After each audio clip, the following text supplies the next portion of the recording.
No one expected anything of him. No, he wasn't touted as the next heavyweight champion of the world. He broke through. True Cinderella story.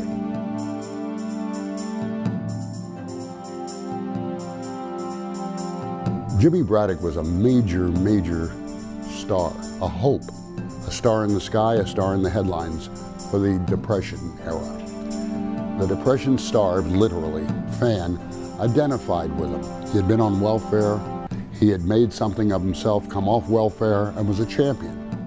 He stood up to everyone. He lost one fight on a cut. And then when he was given the opportunity, even though he was on the downslide and past any peak he could have achieved as a fighter had he been handled properly, he still had enough in him to win the big fights. And this was why people identified with him. In a sense, he wasn't a breed apart the way that many heavyweight champions are, almost freaks of nature. Braddock was a very ordinary guy. He was the kind of guy people could relate to. He was a man off the streets. He was a man like them. He was a man who fought the Depression. He was a man who sort of climbed up by his own bootstraps. And therefore, the fight encapsulated everything that he was, and he went out a champion. Jimmy Braddock was the essence of the true-blooded American who had a lot of courage, who fought obstacles. Sometimes he lost, sometimes he won, but he never gave up. The Cinderella Man, James J. Braddock.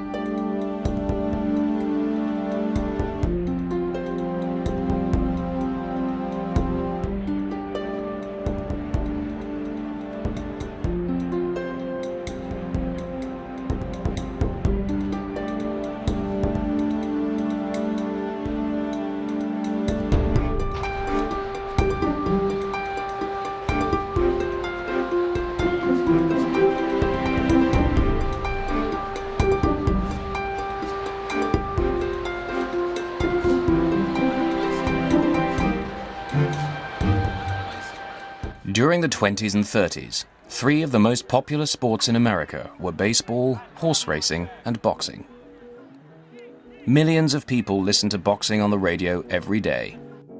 During the Depression, Americans needed heroes, and they found them in their World Series winners, champion racehorses, and boxing champions. Braddock stepped back out of the way. Braddock's boxing skill carried him clear of that right hand. Jimmy went in like a fighting tiger, showing all of that Irish courage that he had.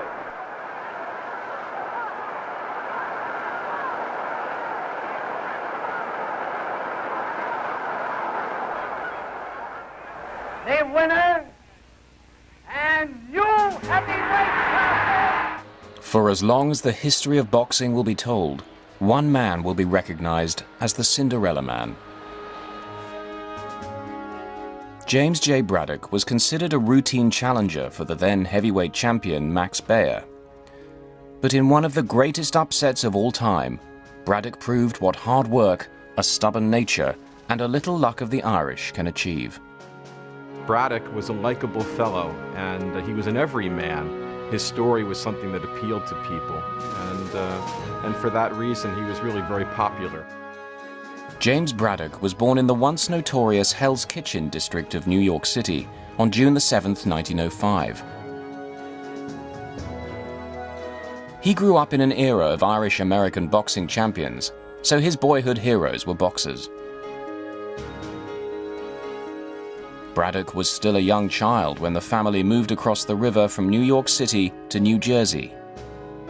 He fought professionally for the first time when he was only 20, in a 4-round no-decision bout against Al Settle in West Hoboken, New Jersey. Jim Braddock made his name for himself as a pretty good power-punching middleweight in the New Jersey amateur Golden Gloves back in 1924, 25, 26.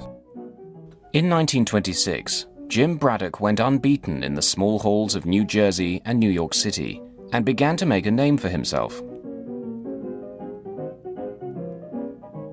One of the things that really distinguished him at that time is even as a middleweight, 162, 163 pounds, he was fighting heavyweights. And in fact, he won the Golden Glove Championship in New Jersey both in 1925 and 1926 at heavyweight, even though he only weighed 160, 162 pounds. Almost from the beginning, Braddock was handled by one-time door-to-door salesman Joe Gould. Braddock and the surprisingly savvy 5'2" Gould would share a partnership that would last the boxer's entire career. It was like a marriage at first sight. They hit it off well. Joe Gould, little guy, 5'2", and there's Jimmy Braddock, 6'2", but lean at the time. And he took him under his wing, and they became close. And it was a meeting that was profitable down the road for both of them, for monies and his relationship between two people. Joe Gould was an interesting character. One of the things that really distinguished him from the run-of-the-mill fight manager was his loyalty. He and Braddock immediately developed an amazing friendship that lasted through the course of both their lives. Joe Gould was absolutely devoted to Jim Braddock and would haunt the offices of Madison Square Garden and any other promoter, touting Jim Braddock as the next coming champion. Even though Jim had only a few fights under his belt, Gould was absolutely out there, speaking to anyone and everyone he could about him, and just simply singing his praises to everyone. By 1928, Jim Braddock firmly established himself as a world title contender. He's only 24 years old. He's been in the ring 3 years, and in that short time he's come up very, very fast. He's had 46 fights, he's lost only 2, and he's won more than half his fights by clean knockouts. Within 3 years, he established himself as a top-rated contender with victories over Jimmy Slattery and Tuffy Griffiths, which put him in line for a shot against Tommy Loughran, a great light heavyweight champion. Tommy Loughran was known as one of the supreme ring artists of his generation. Jim knew he would be a difficult opponent. He would have to fight, not box him. The Tommy Loughran fight is the fight that really defines Jimmy Braddock early on. Jimmy Braddock's a tall guy, a big puncher with his right hand, and he's looking to knock everybody out. And he's had a lot of success so far. But now he gets in a ring with Tommy Loughran. Tommy Loughran was considered by many people to be perhaps the greatest light heavyweight who ever lived. There was a guy from Philadelphia, Tommy Loughran, going against New Jersey, Jimmy Braddock. Half of New Jersey was at ringside yelling for Braddock to bring the title home for them. Tommy Loughran, he had such a superior jab, his left jab. And once he zeroed in on your head, he very rarely missed. No matter where you moved, his left jab was in your face. He blooded up Braddock's face pretty bad. Though Braddock went forward throughout the entire fight, never gave up an inch, just kept moving forward, trying for the knockout. And after 8 rounds, when Braddock's face was a bloody mess, Joe Gould, his manager, asked him in the corner, "Stop some of those lefts, Jim." And his remark was, "I'm stopping every one of them, not going by me." At the end of those 15 rounds in Yankee Stadium, Jim Braddock didn't quite have what it took to become the victor. Loughran was awarded the decision. Now here's the decision. Tommy Loughran gets the unanimous decision and retires as undefeated light heavyweight champion. In the dressing room after the Loughran fight, Tommy pointed to his left shoulder, which was completely bruised. And he said to the reporters, "You see this bruise here? That's from Braddock's left hand. He only threw it a few times during the fight. But if that kid ever learns how to jab, he's going to be champion." After that fight, it takes a lot of heart out of you when you're a pro for 3 years, have a good record, and you get your shot and you lose it.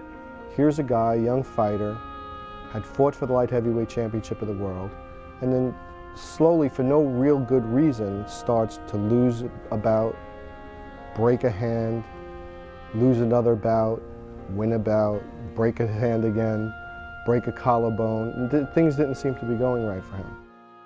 His hand badly broken from his last fight, Jim visited a doctor who told him that the hand would have to be rebroken before he could set it. Jim couldn't afford the cost of properly breaking his hand, so he broke it on purpose in his next fight and then went back to his doctor to have it set. Physical limitations placed on him by these injuries, the types of fights he was getting, the purses that he was getting, everything changed. By 1930, Braddock's career was in decline. His only wins were on points against an old rival, Joe Monte, and a second-round knockout over an extremely reluctant Phil Mercurio. However, it was the defeats that mattered. It seemed Jim Braddock was out of the picture, and the only bright spot that year was his marriage to Miss May T. Fox. Even though Braddock had lost the Loughran fight, he still had a decent little nest egg. With that money, he got married in January 1930 to his childhood sweetheart, May. May and Jim tied the knot at St. Joseph of the Palisades Church in New Jersey. Their wedding was the beginning of a lifelong happy marriage, producing 3 offspring.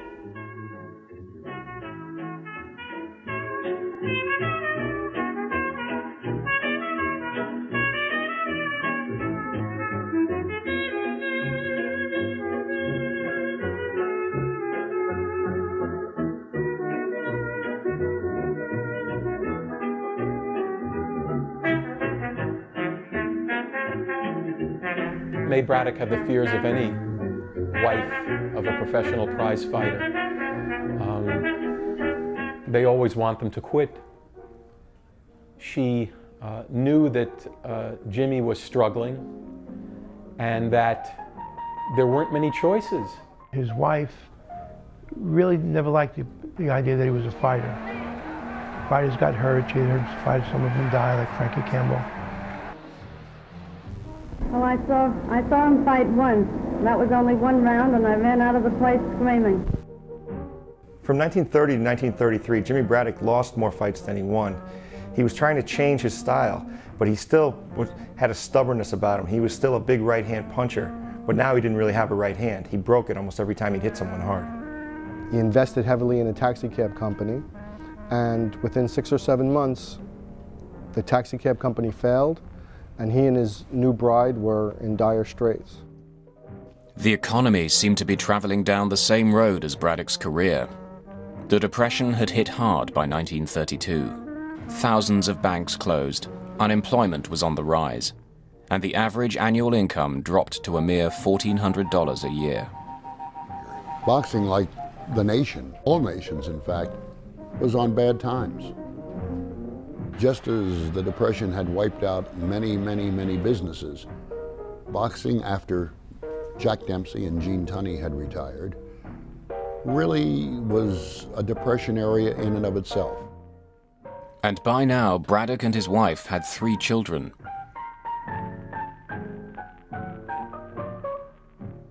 He was forced to supplement his earnings by taking a job on the waterfront.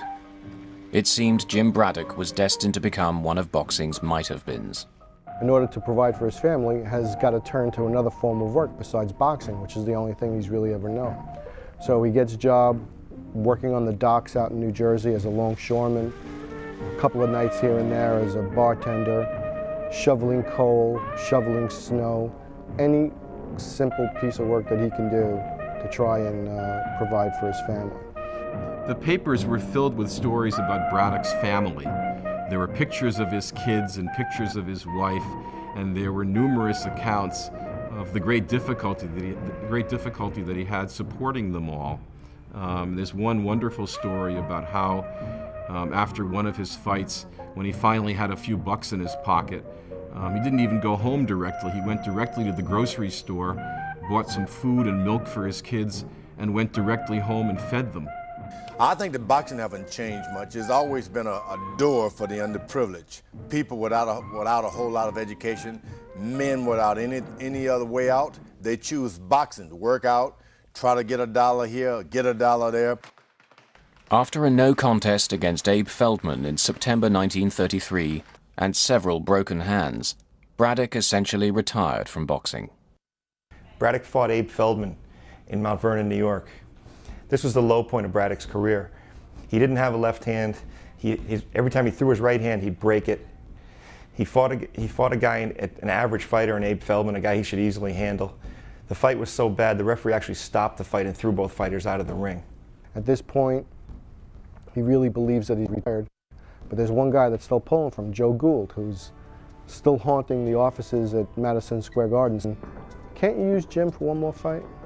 couldn't get a fight, couldn't get a job outside of a little bit of working on the docks, and didn't have anything to look forward to. Ironic consequences of Braddock having to go to the docks and work is that because his right hand was in such poor shape after this fight, broken several times, really unusable, he had to use his left hand almost exclusively to do such things as drive a tie hook into a railroad tie and drag that around. So by doing that, in his mind at least, and he felt that his left hand was being developed.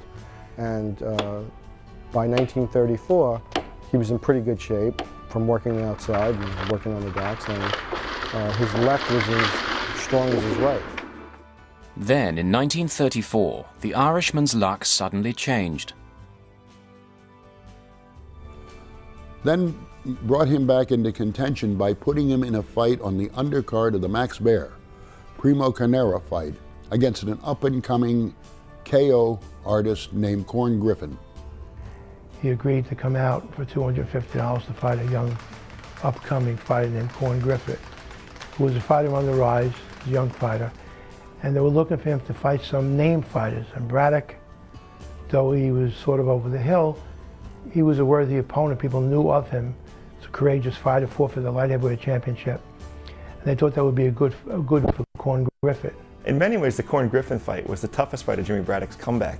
You have to remember that Jimmy Braddock didn't train a day for that fight. He was offered the fight 2 days before, and he hadn't fought in a year. He took the fight on no notice, had no training, had no chance to even get ready. He just got into the ring and fought, mainly just to get the money that they had offered him to fight, because he desperately needed the money. This, to me, was the most amazing fight. Beating the other guys was, at least he had a chance to train and to get ready. This fight was just, they basically dragged him in off the street and put him in the ring to lose.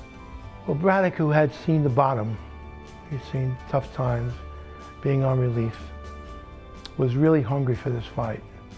And though he wasn't to Braddock 4 or 5 years ago, he fought his heart out and shocked everyone by knocking Corn Griffin out in 3 rounds.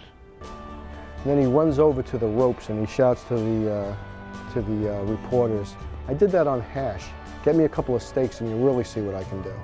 And yes, he knocked out Griffin in 3 rounds on the undercard of the Baer Carnera championship fight. All of a sudden, he was an item again. He was somebody. He was, in the words of a movie, a contender. Braddock and Gould both believed after the Corn Griffin fight that they would at least have a couple of decent paydays come their way. It wasn't really the case. The $150 or so that Braddock got for the Griffin fight was immediately spent paying bills for milk and electricity. And it came to the point where Braddock was again destitute, no fights on the horizon, and he signed up for public assistance or welfare.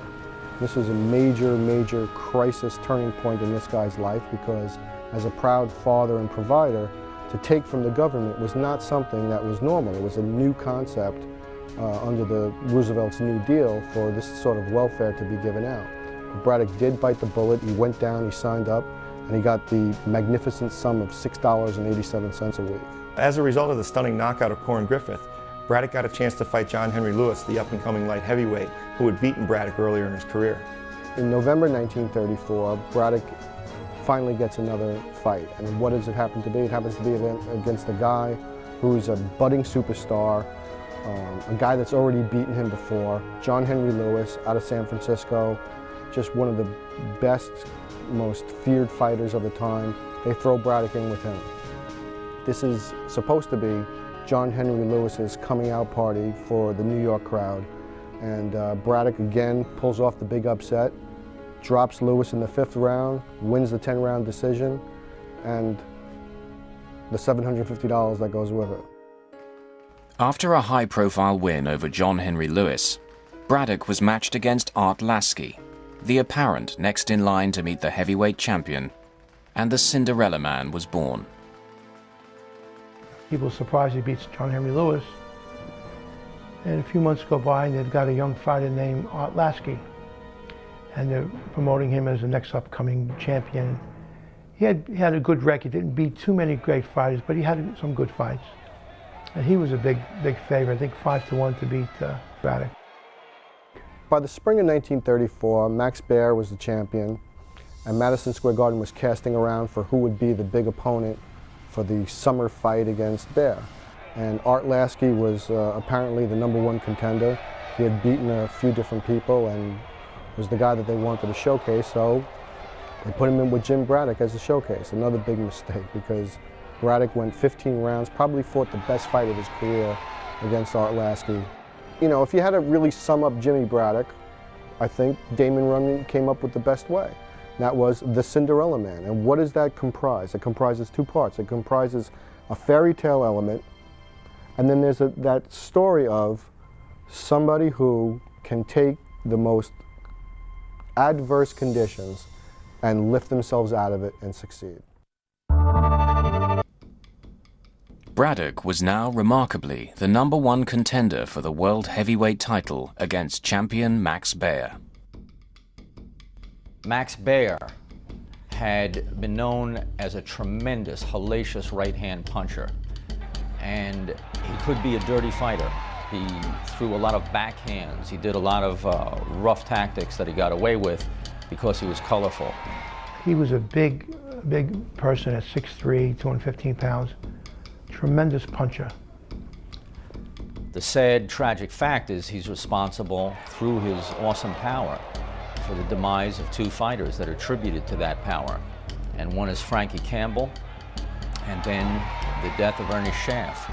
He hit so hard that in 1930, Max Baer, on the way up, fought a young fighter named Frankie Campbell, who, if anybody's a baseball fan, was actually the brother of Adolph Camilli of the Brooklyn Dodger catcher. His real name was Campbell. And Baer beat him so mercifully, this guy died after the fight. 2 years later, in 1932, there was another upcoming young fighter, Ernie Schaff, who they matched with Baer. And Baer gave him a terrific beating, knocked him out in 6 rounds. And Ernie Schaff was never the same. When you take someone like James Braddock and give him an opportunity at the brass ring, and in that lion's den is Max Baer, and he's the lion that you have to go in and take the meat out of his mouth, Jimmy Braddock was facing one formidable mountain. Max Baer was the most famous heavyweight, probably the most skillful heavyweight champion of all time. If you watch Muhammad Ali, some of his footwork, speed, this originated with Max Baer. As Braddock trained for the title bout, Baer spent his time partying and was known to have paid little attention to training. Max Baer's name appeared in the gossip columns just as much as it did on the sports pages. The entire year between his victory over Primo Carnera and his defense against Jimmy Braddock, you could say that his mind wasn't exactly on fighting. Max Baer was a womanizer, never trained very much, and was heavy on, you know, after hours drinking and carousing around, and he was not in top shape. Jimmy Braddock told his manager, Joe Gould, I'm going to beat Max Baer because I'm going to fight him exactly how Tommy Loughran fought me. Jimmy Braddock was influenced in this fight tremendously by his own loss to Tommy Loughran in 1929. 2 years later, he was in Madison Square Garden and watched Tommy Loughran beat Max Baer by beating him the same way that he had beaten Braddock, by jabbing and moving and staying away from Baer's right hand. Braddock always said that if he fought Max Baer, he could beat him. He'd beat him the way Tommy Loughran beat him, jab on him and move. Even after battling his way back to form, few people thought Braddock had a chance of winning the title. No one gives Braddock a chance. They figure Braddock has as much chance of beating Max Baer as a snowball has surviving in hell. Baer is superior, younger, superior puncher. Braddock has been maybe beat 3 young fighters. Braddock's always known as the quiet warrior. He had some history behind it, but not anybody paid any attention. No one paid much attention to him coming up because no one expected that much of Braddock. Jimmy Braddock was ready, and I think he knew that this was his last hurrah, and he made the most of it. This was my big shot, and I wasn't going to let nobody down. When Braddock signed for the fight, there was, even though people liked Braddock and they were very happy that he had won these series of fights going along against Lasky and Lewis and Corn Griffin, they really felt that his fight against Max Baer would be just too much. that he would be killed in the ring, he would be obliterated, there would be a blot on boxing, you know, if this happened. And Braddock didn't take it too well, of course, the idea that he was being considered just fodder for Max Baer. But Max Baer was serious enough to really try and talk Braddock out of the fight and say, you know, don't take the fight, and you know, he was that confident in his own ability. Hello, everyone. I think I'm in great shape. In fact, I know I am, and I hope that I win tonight. And I want to wish Jimmy all the luck in the world, no matter who wins. I hope we can still be friends. Thanks. The media jumped on the story of Jim Braddock, the man who'd made a comeback from nothing and now had a chance at the heavyweight championship. Jimmy Braddock, as an individual, was part of what has now become popularly known as the greatest generation of this country. Those people that lived through the Depression and had the courage to overcome it and fight and defeat the enemy in World War II. He was one of this country's greatest generation.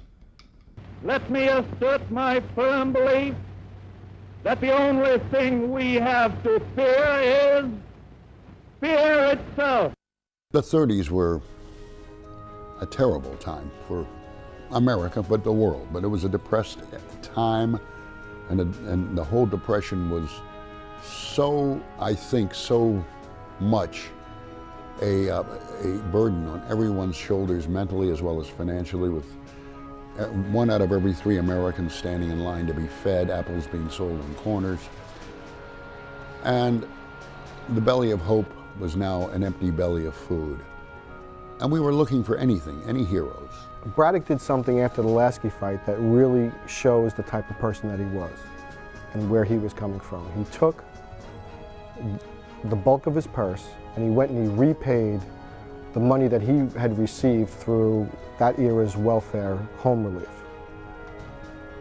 That story is the thing that became the catalyst for Braddock becoming as popular as he was. Because the people that were suffering in those days and the people that needed the money and who felt shameful to take it saw somehow that, hey, it's not so bad, you can do this, you can accept help from the government, and look, Jim Braddock did it, so, you know, maybe we can too. And it looks like those lean days we had for the last 2 or 3 years are gone forever. And that was the hope of every person in the Depression, to get off welfare, as Jimmy Braddock had, and to stand on their own 2 feet. Jim Braddock wanted this fight. He wanted a better life for his family. So on June the 13th, 1935, at the Long Island Bowl, Jim Braddock fought Max Baer for the title. The Irish have been waiting for a heavyweight champion again for a long time, and I think I can oblige him with this right hand of mine when I meet Max Baer on the 13th of June. 15 rounds for the heavyweight championship of the world.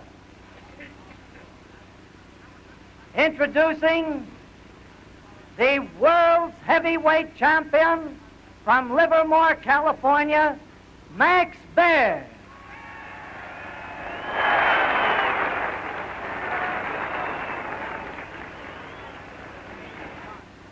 His opponent, the man who in the last year made the greatest comeback in ring history, James J. Braddock of Jersey City.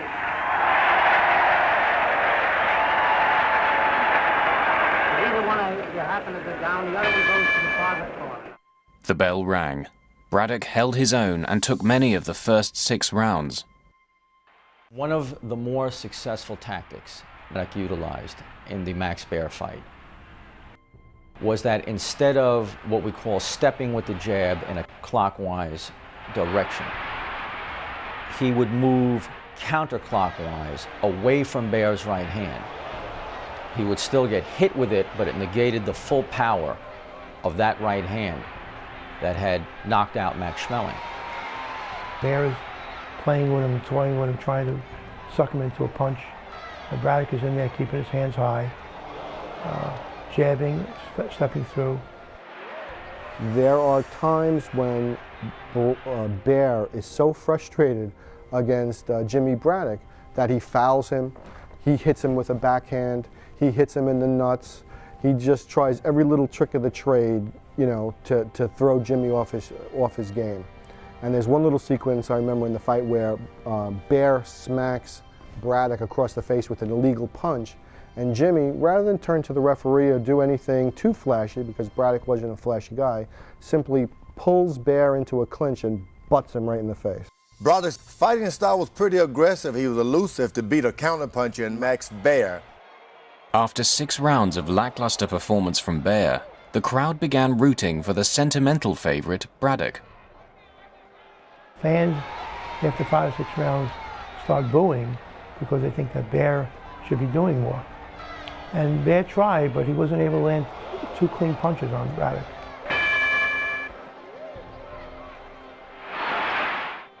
Then suddenly, Bear landed a damaging blow. He let loose a wild right, and Braddock actually walked into the punch. Braddock's knees buckled. It was the one punch that came close to knocking him down. But no matter how hard he tried, Bear couldn't defeat the determined Braddock with body blows.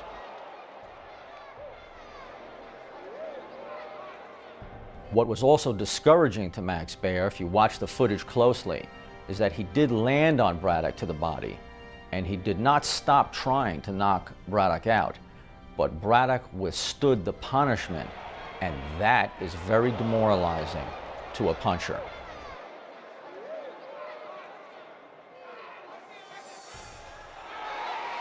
A great puncher usually has to set himself to get his best shot over. And in keeping Bear off balance, it was a very wise tactic and enabled Jimmy Braddock to survive. Bear pretended to be hurt when a wild right hand from Braddock knocked him off balance. But Bear wasn't that good an actor. Max Bear got the idea after about 5-6 rounds that Jimmy Braddock was going nowhere. Bear fought in outbursts, pounding Braddock's midsection. But Braddock held on. Determination and the thought of his family kept him on his feet. One of the things that develops in the Bear-Braddock fight that is really interesting is that Braddock dominated the fight with his left hand. Everybody expected him to try and use that big right hand that had won him all those knockouts in his early career. They didn't really realize that by now Braddock was a seasoned professional. He had over 80 professional fights to his credit.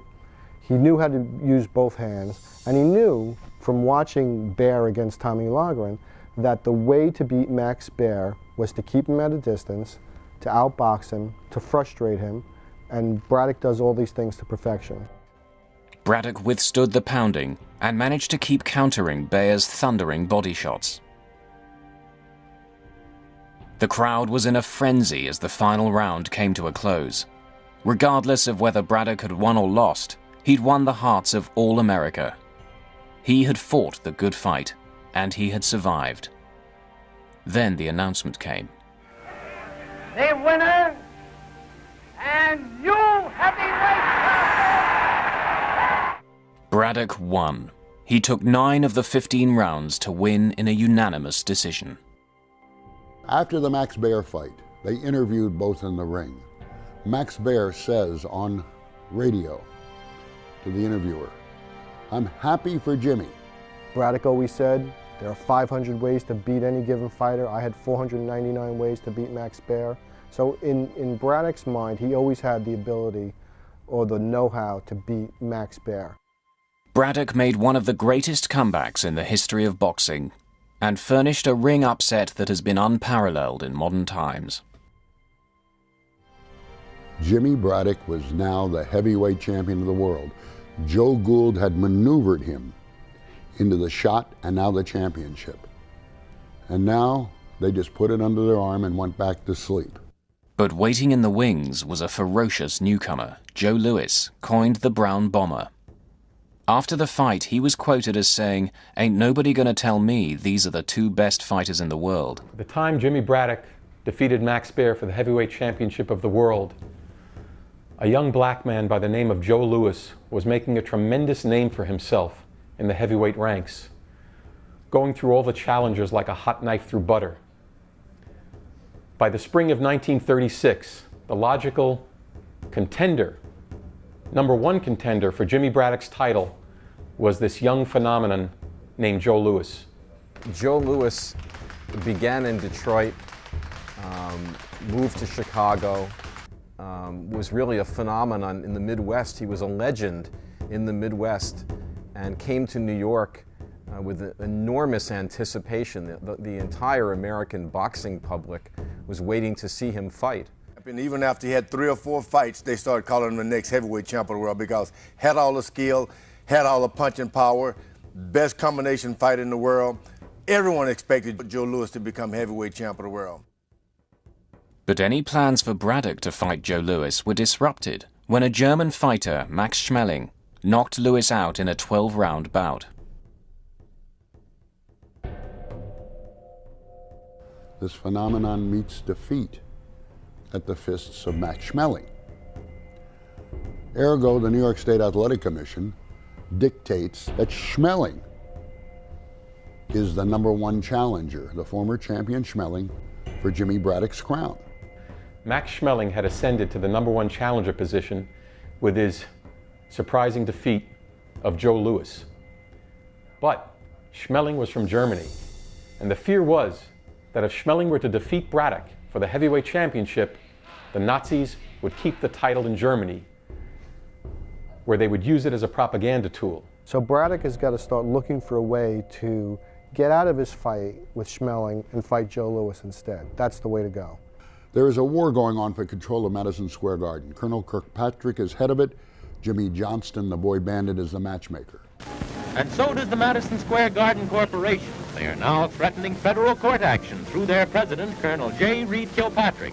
But Madison Square Garden Corporation is just old-fashioned enough to believe in keeping its agreements. And it will take such steps as may be necessary to see that the others involved do the same. Jimmy Braddock was supposed to defend his title against Max Schmeling. He was diagnosed with arthritis in his hand, caused by the various breaks over the year. So what happened was that the fight was postponed. The Schmeling-Braddock fight was postponed. And when they went to reschedule it, when they reviewed the contracts, they realized that there was enough wiggle room. Braddock was able to get out of the contract and sign to fight Joe Louis. Joe Louis's people made Jimmy Braddock's manager and Braddock an offer they couldn't refuse. It's like The Godfather. Couldn't refuse it. They told Braddock if he fought Joe Louis, and if Joe Louis had won, Braddock would receive 10% of Joe Louis's yearly purses as long as Joe Louis fights. To give you some sort of idea of the money that was involved, I believe that Braddock won somewhere around $30,000 for his share of the fight when he beat Max Baer. Against Joe Louis, it would be equivalent of several $million in today's money. So clearly the fight with Joe Louis would absolutely give him enough money to live the rest of his life without any worry. The deal was done, and Braddock agreed to defend the title against Louis at Comiskey Park in Chicago in June 1937, 2 years after his win over Baer. Jimmy Braddock entered the ring to face Joe Louis, a 3-to-1 underdog. Only a few people gave him a chance to win. Promoter Mike Jacobs was so concerned that Louis might hurt Braddock that he hired an ambulance to be parked outside the arena at fight time. With Jimmy Braddock, you have somebody that is a destroyer of the hardest punching fighters that were thrown against him. A destroyer whose legend lives on right now. Someone that not will just beat you, but that's going to put you in the hospital and maybe permanently disable you. And you match that against the grit of Braddock, who may be at the point in his career where he has had his last hurrah. The only thing Braddock had going for him was experience, and the only real hope for his supporters was that Lewis might freeze in his first championship bout. Braddock had to look for a way to win this fight, even though it was very clear that he was going to have a hard time to beat Joe Lewis. And one of the things that he did was he figured to hit the guy on the chin is the easiest way to win a fight. Braddock, in fact, in the first round does land a little right uppercut against Joe Lewis and dumps Lewis to the seat of his pants. In the first round, it seemed that Braddock's supporters might be proven right.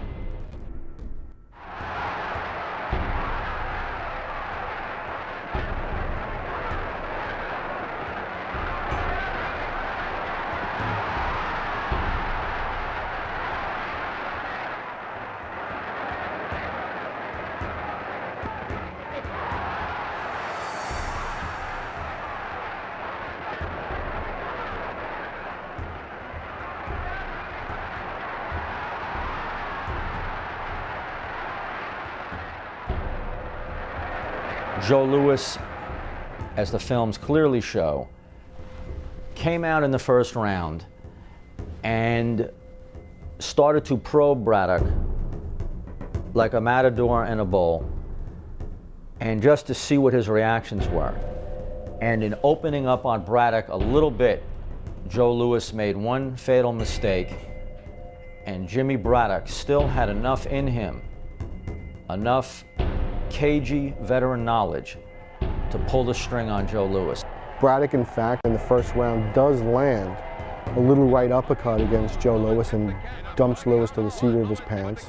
Lewis recovered, lost the first round, obviously, for the first 2 or 3 rounds, but by the 4th round, Joe Lewis took over, absolutely dominated.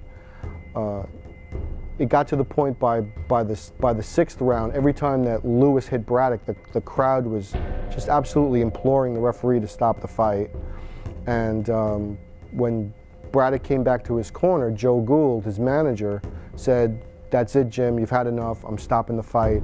And Braddock said, "If you do that, I'll never speak to you again as long as I live. I'm the champion, and if I'm going to lose this title, I'm going to lose it on the deck."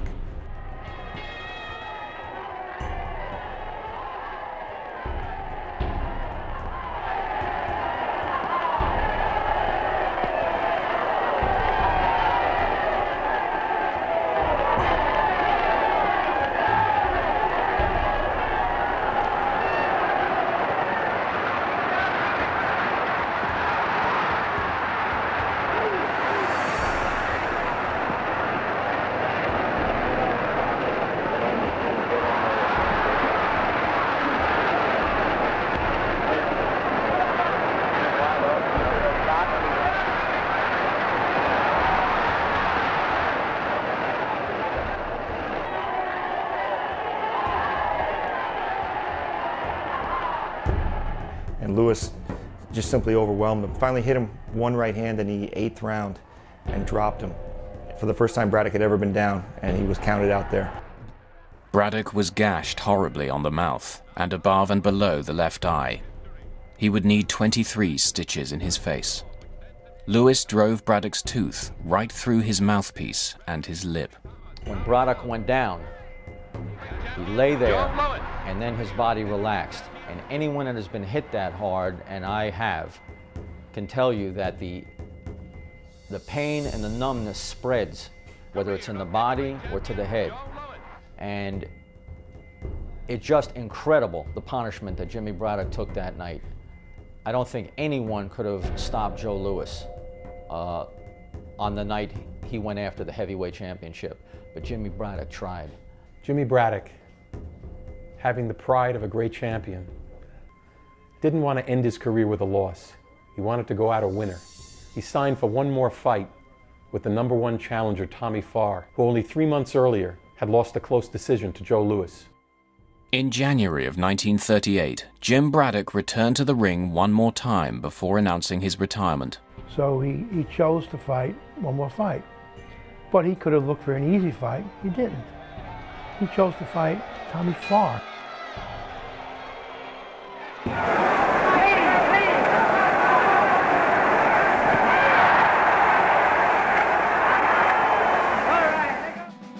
Tommy Farr was a tough fighter. #2 contender. So Braddock didn't look for anything easy. He trained. He fought Tommy Farr. It was a hard-fought fight. At the end of 10 rounds, Jimmy Braddock's hand was raised. Again, he was in victory. After beating Tommy Farr in 10 rounds on points, Jim Braddock announced his retirement. "This is my farewell to active boxing," he said. "A sport which owes me nothing, and to which I owe everything. The many friends I have made, and the means with which I've been able to provide for my family." The Cinderella Man, James J. Braddock. After retiring, Braddock took a job selling surplus military supplies, then went on to the Operating Engineers Union. He was a proud and doting grandfather. He died on November the 29th, 1974, aged 69, and is buried next to his wife, May. If you look at the man and look at who he was and what he did and what he accomplished, it's truly one of the great stories of all time. I mean, he had nothing. He came from nothing and became heavyweight champion of the world in less than a year. It's a really true Cinderella story. He wasn't known as a great stylist, but he was forever present in that ring. Jimmy Braddock went out with the old school, old warrior ethic that a champion has to be counted out. And he wasn't going to give up that title to Joe Louis that night without a fight. And therein lies the story.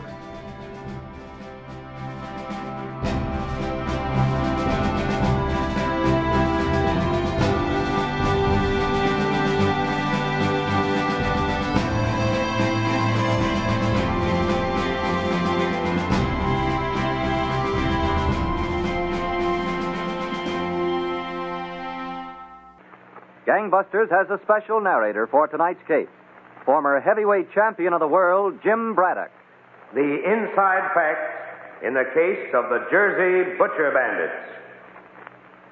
You know, Mr. Braddock, Gangbusters listeners usually expect to hear our case histories narrated by police officials. I know it, Don Gardner, and the name is Jim. The two detectives who worked on it are close friends of mine. One of them was my sparring partner.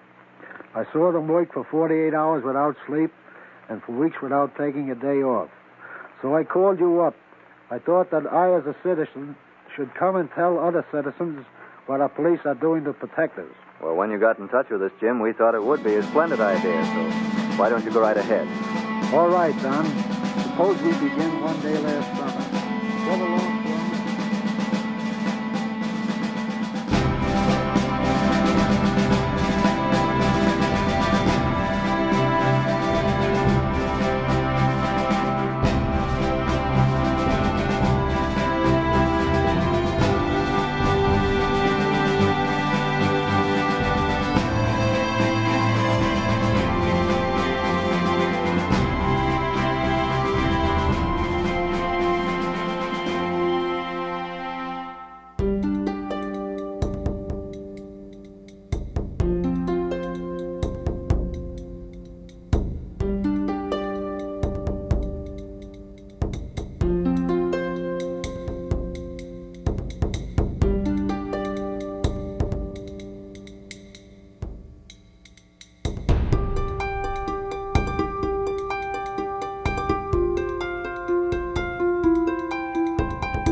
No one expected anything of him. No, he wasn't touted as the next heavyweight champ of the world. He broke through.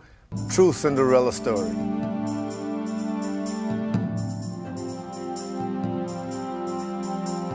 Jimmy Braddock was a major, major star, a hope, a star in the sky, a star in the headlines for the Depression era. The Depression-starved, literally, fan identified with him. He had been on welfare, he had made something of himself, come off welfare, and was a champion. He stood up to everyone. He lost one fight on a cut. And then when he was given the opportunity, even though he was on the downslide and past any peak he could have achieved as a fighter had he been handled properly, he still had enough in him to win the big fights. And this was why people identified with him. In a sense, he wasn't a breed apart the way that many heavyweight champions are, almost freaks of nature. Braddock was a very ordinary guy. He was the kind of guy people could relate to. He was a man off the streets. He was a man like them. He was a man who fought the Depression. He was a man who sort of climbed up by his own bootstraps, and therefore... Clear of that right hand. Jimmy went in like a fighting tiger, showing all of that Irish courage that he had.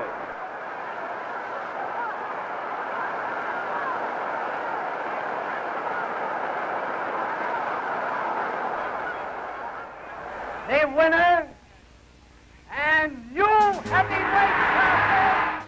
For as long as the history of boxing will be told, one man will be recognized as the Cinderella Man. James J. Braddock was considered a routine challenger for the then heavyweight champion Max Baer. But in one of the greatest upsets of all time, Braddock proved what hard work, a stubborn nature, and a little luck of the Irish can achieve. Braddock was a likable fellow, and he was an everyman. His story was something that appealed to people, and for that reason, he was really very popular. James Braddock was born in the once notorious Hell's Kitchen district of New York City on June 7, 1905. He grew up in an era of Irish-American boxing champions, so his boyhood heroes were boxers. Braddock was still a young child when the family moved across the river from New York City to New Jersey. He fought professionally for the first time when he was only 20 in a 4-round, no-decision bout against The fight encapsulated everything that he was, and he went out a champion. Jimmy Braddock was the essence of the true-blooded American who had a lot of courage, who fought obstacles. Sometimes he lost, sometimes he won, but he never gave up. The Cinderella Man, James J. Braddock.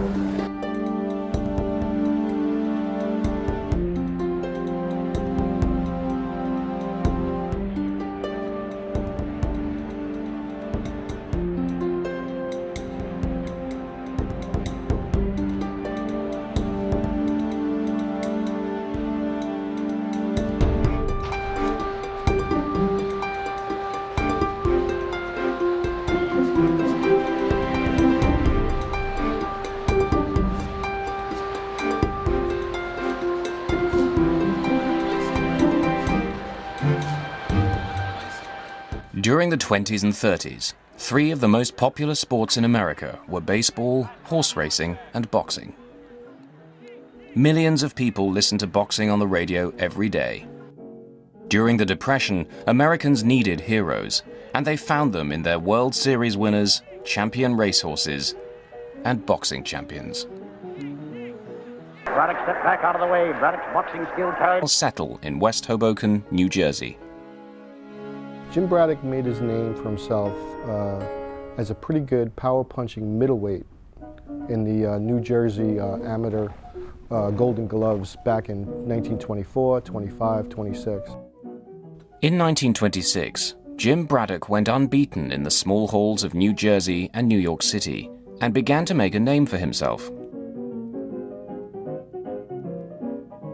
One of the things that really distinguished him at that time is even as a middleweight, 162, 163 pounds, he was fighting heavyweights. And in fact, he won the Golden Glove Championship in New Jersey both in 1925 and 1926 at heavyweight, even though he only weighed 160, 162 pounds.